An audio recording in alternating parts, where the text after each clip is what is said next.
the bastard child of Hong Kong immigration, the Quality Migrant Admission Scheme, designed for top-notch talents.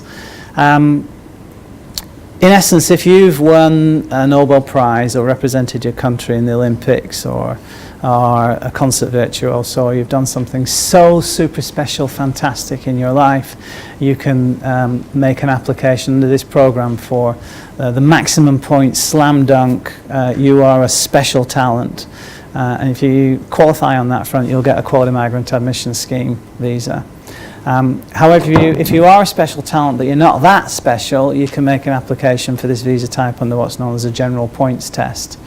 And in essence, what you do is you go through a process of assessing who you are as an individual, what your life experience is, what your education experience is, what your work experience is, and you get a whole series of points totted up.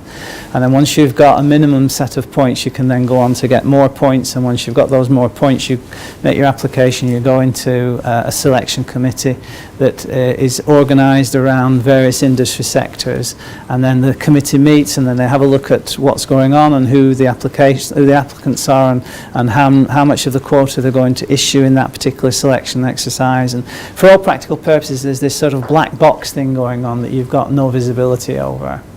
And if you're lucky, you come out and you get allocated quota and you get a visa under QMAS. And if you get a Quality Migrant Admission Scheme visa, you're lawfully employable straight away. So there's no requirement for an employer on this. Essentially, this program is set up to encourage, very well qualified individuals who are interested in a life in Hong Kong that don't have anything concrete going on here presently or planned, but they can indicate the kind of things that they would do if they do qualify under this visa, and you're able to sort of get through this very opaque selection exercise. You end up with a visa, you're home and hosed. The problem is that it takes between 12 and 18 months to get these visas finalised. Only 23% of applications get approved, and of those 23% of applications that get approved, 77% of them are from the mainland.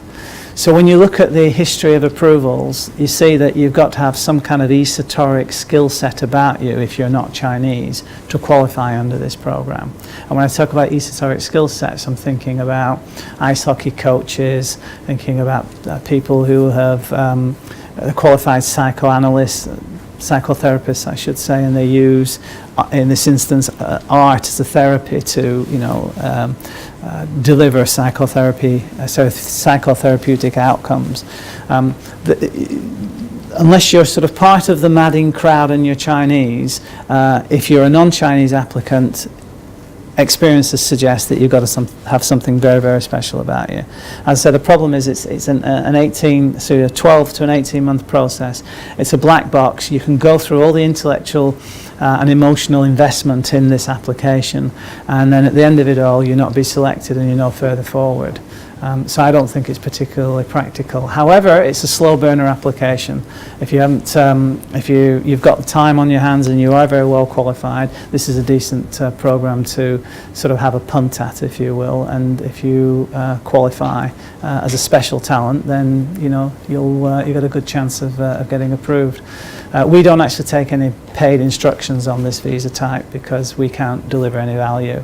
The black box nature of the program means that you never learn anything as a professional advisor during that process, which leads to the ability to sort of give clients any kind of level of confidence that they stand a good chance of getting approved. But the program's out there. It was slightly criticised as well in the audit report. And it looks now as though we're going to specifically get a list of talents in demand, which is the kind of concept that applies in other jurisdictions under programs that are similar to this, where certain occupations that are deemed important to Hong Kong, if you fit within that occupation, it might well be you can go into an application with a much higher level of confidence than might have been historically. But that's still ahead of us. Those changes are going to be implemented as a result of audit report. Quality Migrant Admission Scheme. Is anybody here under one of those visas? No? Yeah, like rocking horse poo, people who've got these types of visas.